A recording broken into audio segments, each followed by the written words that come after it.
New research circulated from the Center for Garbage Control finds that childhood obesity soared during the clamdemic. I wonder if that had anything to do with locking them at home in a perpetual state of fear, not allowing them to participate in sports, exercise, play outside, go to school, or participate in any activities. Probably not. I wonder if that had anything to do with pouring sand into skate parks, removing basketball hoops, or locking up playgrounds. I wonder if it had anything to do with shutting down all those small businesses and restaurants, especially ones that may have served a little bit healthier food that didn't have a drive-through. I wonder if it had anything to do with putting families in a perpetual state of anxiety and fear, not allowing them to mingle with other families and hang out with their friends, locking them at home, closing schools, forcing them into virtual instruction, and essentially forcing them into insane lengths of screen time. Perhaps it had something to do with stripping away all of the joy of basic young life. Like that one time in California where Gavin Mussolini suggested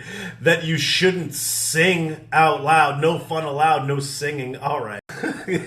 California was off the wall. They're like, if you see another family in the park, don't mingle with them. It's like you're outside in the park and it's like, no.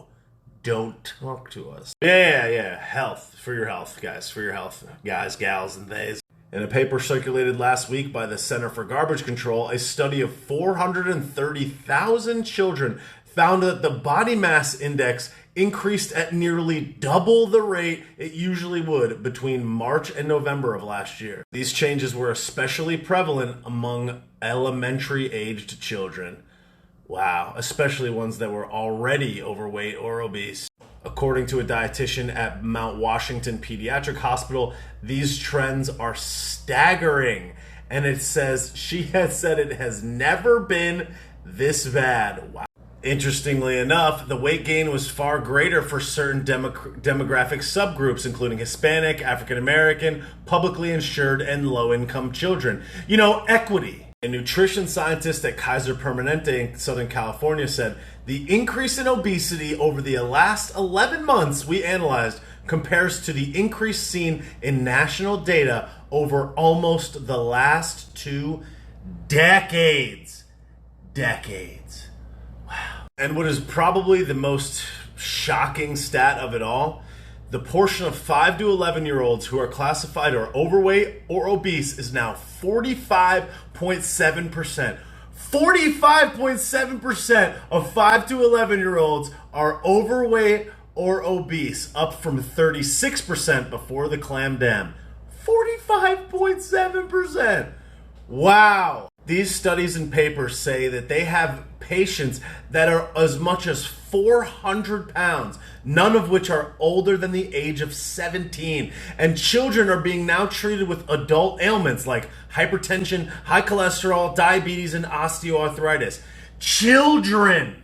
And naturally, this is causing other issues like a rise in type 2 diabetes and even treatment for hyperglycemia, too much sugar in the blood. Also, with obstructive sleep apnea, you're having problems with children sleeping or getting into deep REM sleep. They're taking naps during the day as opposed to at the end of a school day, disrupting their sleep cycle. Consumer figures have also shown that sales of packaged and processed foods shot up during the early stages of the clamdem, and consumption of fresh food declined. According to tech firm Super Awesome, the time children spent on screens each day went up by as much as 50%. And one of many things that's sad and tragic about this is that obese children and adolescents are vastly more likely to be obese as adults. These may have lifelong and long-term ramifications as a result that will extend far beyond the clamdem.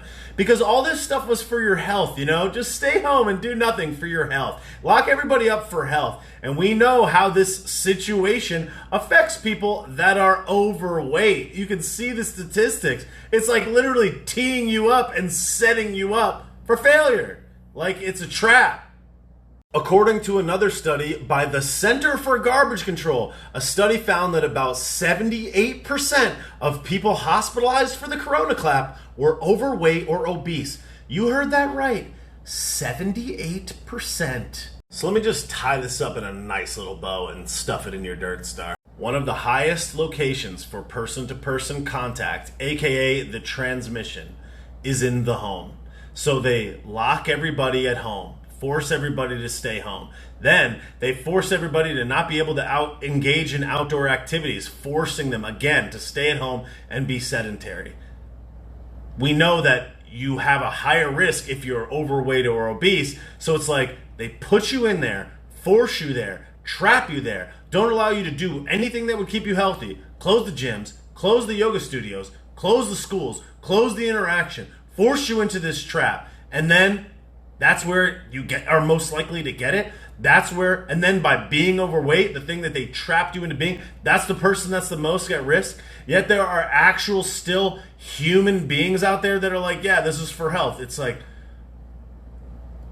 all right. Because what this situation has taught me about human beings, about humanity, is that the vast majority of people are lazy. The lack of self-awareness, critical thinking, and discernment that is happening by otherwise intelligent human beings is insane. This is so obvious, but everyone is so wrapped up in groupthink, in not being the one to go against the grain. They are so emotionally and psychologically manipulated by the general disposition of what appears to be everyone, the mainstream media, television, magazines, books, the people that they see in their daily life.